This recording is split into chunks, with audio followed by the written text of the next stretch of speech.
فرمایا وَإِذَا سَأَلَكَ عِبَادِي أَنِّي فَإِنِّي قَرِيب، محبوب جب میرے بندے آپ کی بارگاہ میں آ کے میرے بارے میں پوچھے نا تو ان سے کہہ دینا میں ان کے قریب ہی ہوں، قریب ہی ہوں۔ دلیل کیا ہے؟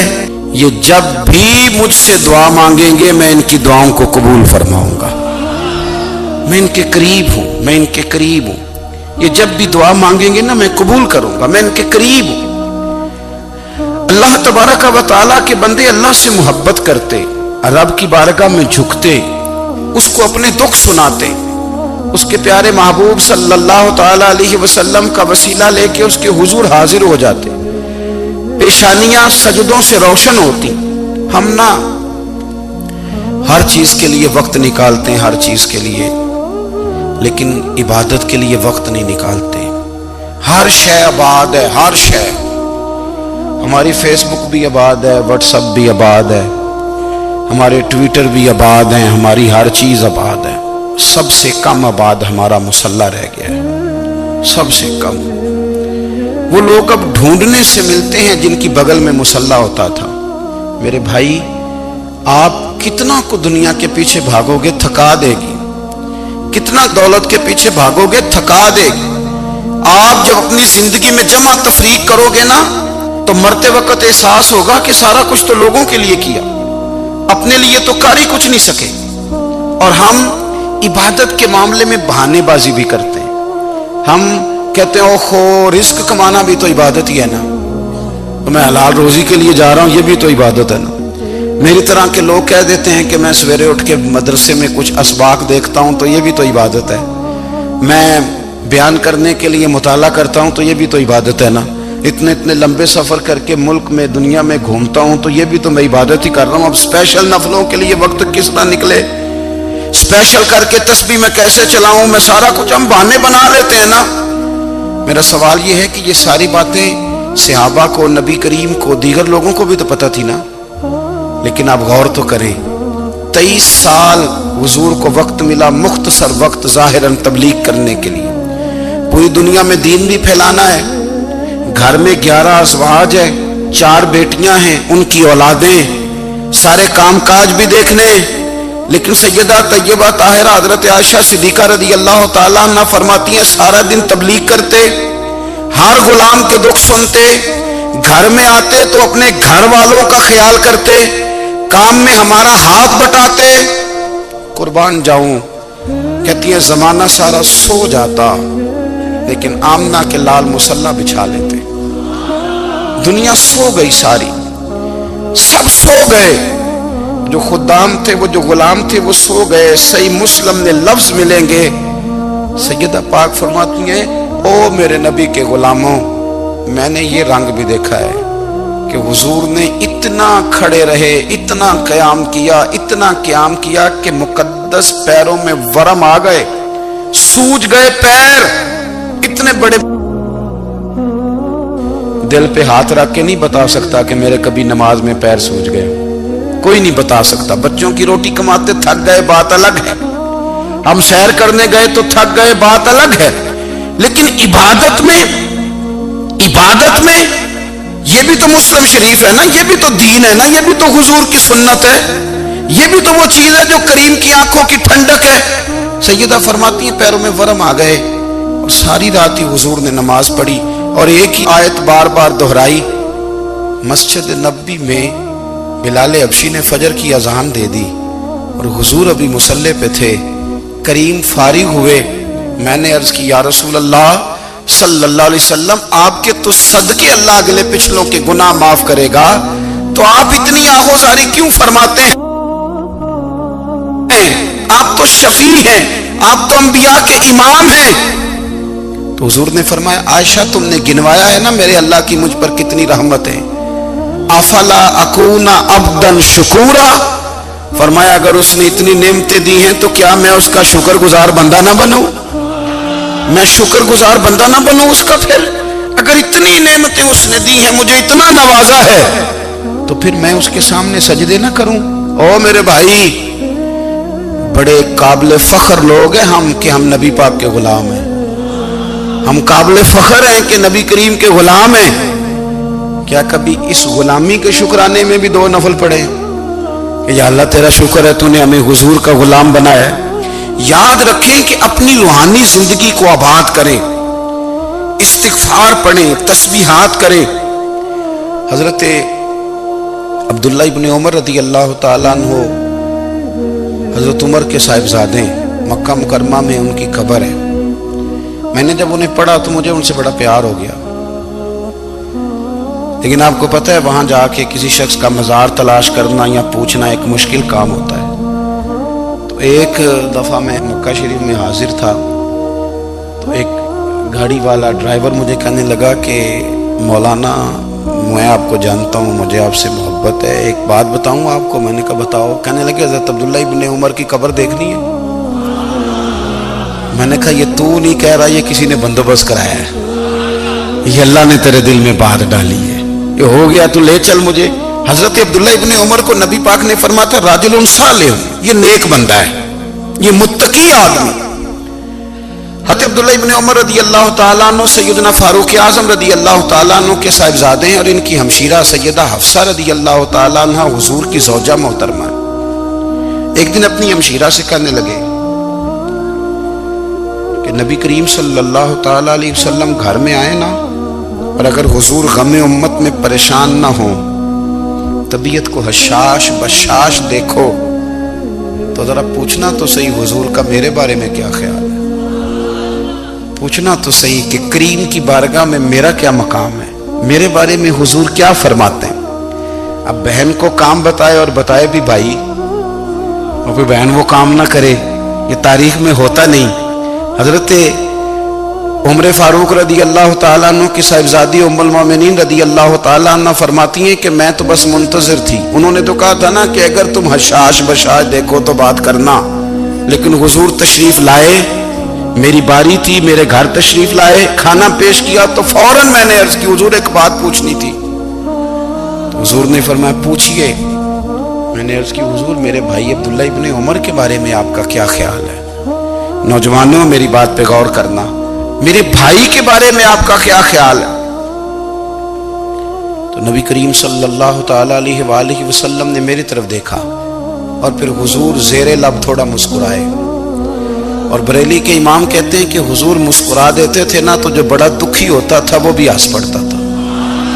اب سوال پیدا ہوتا تھا کہ پھر تو اس مسکراہٹ کے لیے انتظار کرنا پڑتا ہوگا کئی مہینے کہ حضور مسکرائیں تو رونے والے ہنسیں، تو اعلیٰ حضرت فرماتے نہیں، انتظار نہیں کرنا پڑتا، یہ مسکراتے رہنا تو حضور کی عادت ہے۔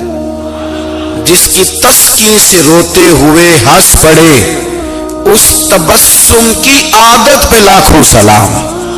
یعنی یہ تو عادت ہے حضور کی مسکراتے رہنا، اس کے لیے انتظار نہیں کرنا پڑتا۔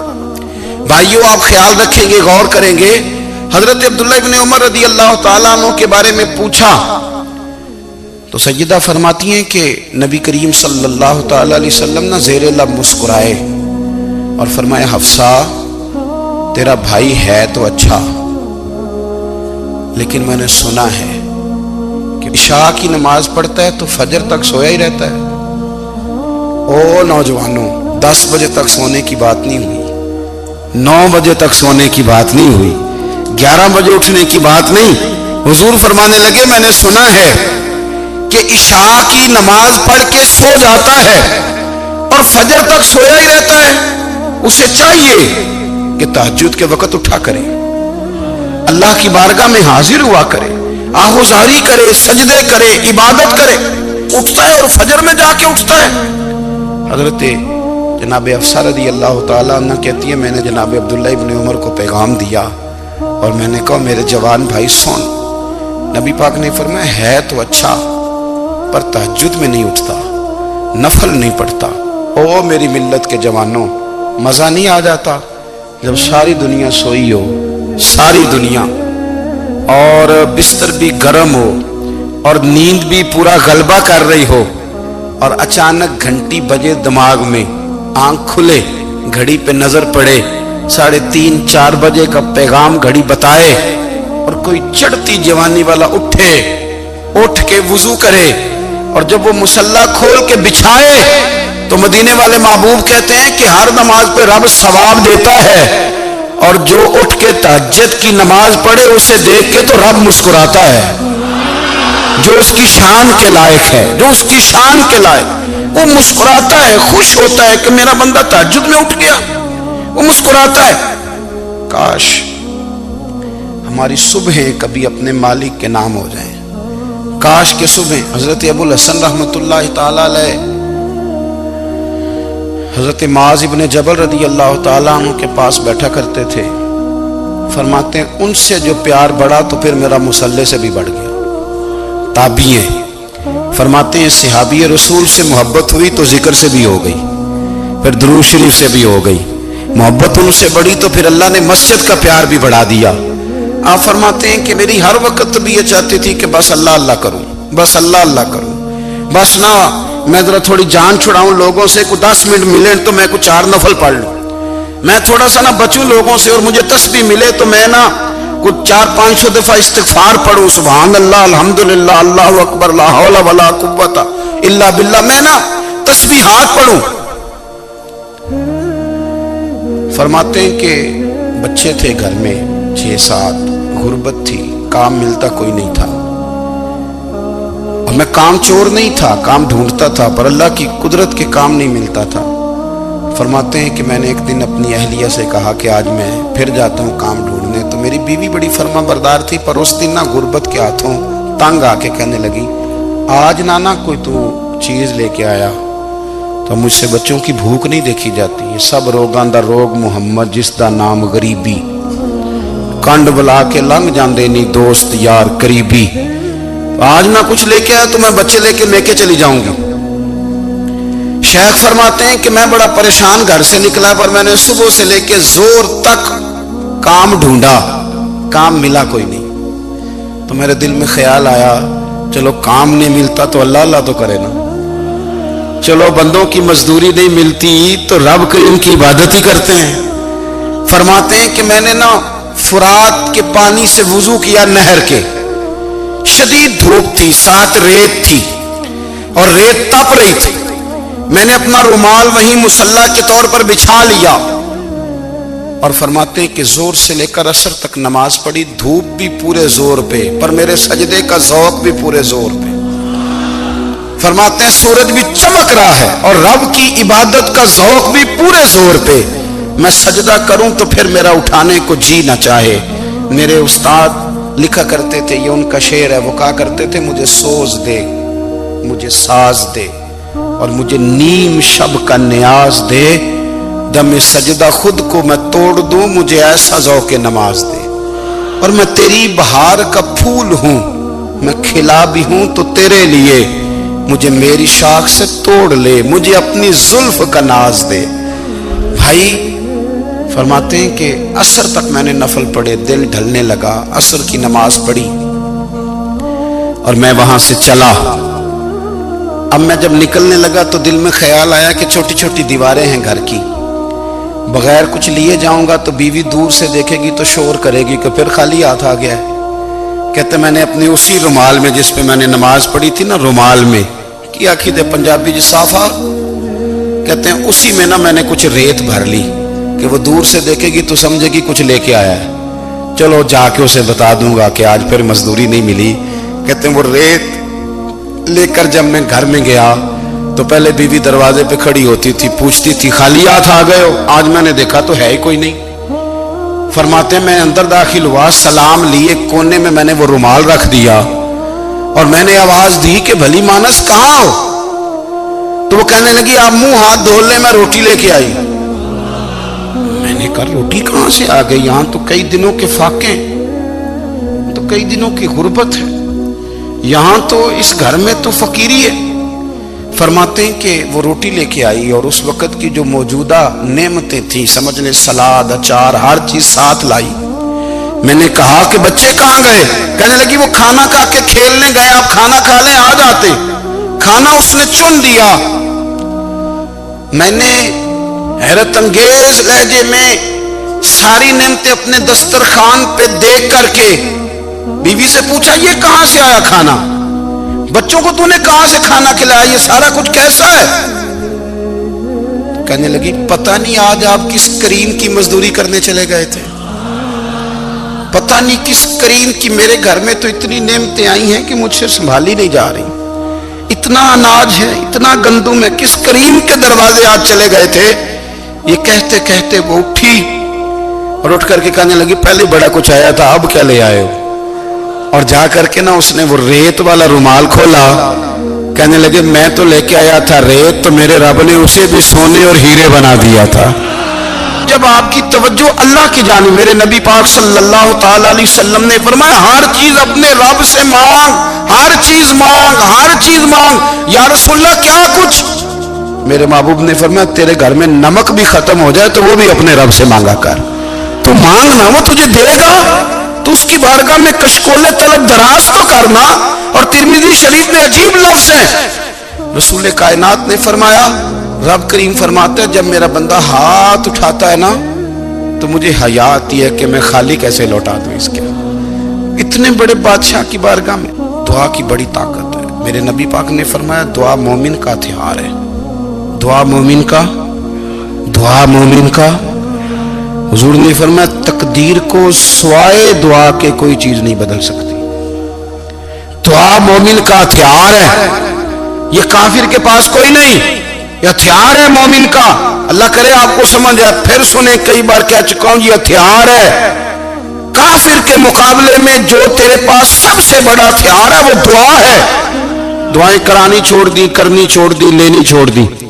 حضرت سیدنا انس بن مالک رضی اللہ تعالیٰ عنہ فرمایا کرتے تھے میں نے وہ رنگ دیکھا ہے جب حضور دعا مانگتے تھے اور حضور کی مقدس آنکھوں میں آنسو بھی ساتھ ہی بہا کرتے تھے، میں نے وہ انداز دیکھا ہے۔ بھائی اپنا مصلی کا، عبادت کا، وظائف کا، اللہ اللہ کا سلسلہ اس کو مضبوط کریں، اپنی دعاؤں کے تعلق کو مضبوط کریں۔ دعائیں بڑے انقلاب برپا کر دیتی ہیں۔ ہم تھوڑے تھوڑے نا جب سے خشک ہوئے ہیں نا، خشک، اور میری تو جماعت ہی صوفیاء کی جماعت تھی، ہم تو داتا علی اجمیری کی جماعت سے، ہم تو خواجہ اجمیری کی جماعت سے، ہم تو شیخ احمد فاروق سرہندی کی جماعت سے، ہم تو صوفیاء کی جماعت۔ ہماری جماعت نے بھی وہ تعلق جو ہمارے بزرگوں نے بنایا تھا۔ بزرگ اللہ کے قریب کیسے جاتا ہے؟ تو ہمارے یہاں نا بہت سارے لوگ کہتے ہیں جی نظر ہو گئی تو کام ہو گیا۔ بھائی جو بخاری مسلم میں طریقہ ہے نا اللہ کا قرب پانے کا وہ تو نفل ہے۔ نبی کریم علیہ السلام نے فرمایا بندہ نفلوں کے ذریعے رب کے قریب جاتا ہے، اور اتنا قریب جاتا ہے کہ پھر اللہ اس کی زبان بن جاتا ہے، اللہ اس کی آنکھیں بن جاتا ہے، کان بن جاتا ہے، ہاتھ اور پیر بن جاتا ہے۔ تو یہ تو عبادت ہے، یہ تو اللہ کی بارگاہ کی حاضری ہے جو آپ کو اللہ کے قریب کرے گی۔